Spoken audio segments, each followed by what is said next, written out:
নোয়াখালীকে বিভাগ ঘোষণার দাবিতে দক্ষিণ আফ্রিকায় মানববন্ধন করেছে বৃহত্তর নোয়াখালী প্রবাসী বাংলাদেশিরা। জোহেন্সবার্গের স্প্রিংস ক্রিকেট মাঠে এই মানববন্ধন করা হয়েছে। এখানে অংশ নিয়েছে প্রায় ৫ শতাধিক প্রবাসী বাংলাদেশি। মাঠে মানববন্ধন শেষে আলোচনা সভায় অংশ নিয়েছেন তারা। এ সময় নোয়াখালীকে বিভাগ ঘোষণার দাবিতে স্লোগান দিয়েছেন তারা।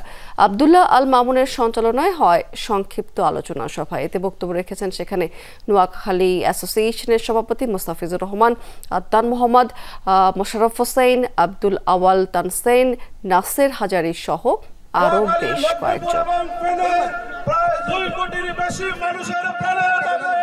আমাদের প্রিয় নোয়াখালীকে বিভাগ হিসেবে আমাদের নোয়াখালীর ঘোষণা করা হয়। সারা বিশ্বের আছে, সারা বিশ্ব সব শহরে শুরু হয়ে গেছে। আমরা এখান থেকে শুরু করলাম, আমাদের আরো বিভিন্ন অনুষ্ঠান হবে ইনশাআল্লাহ। কুমিল্লাতে যে নেককারজনক ঘটনা আমাদের নোয়াখালীর মানুষের প্রতি হয়েছে, আমরা সাউথ আফ্রিকা প্রবাসীরা তার তীব্র নিন্দা জানাচ্ছি।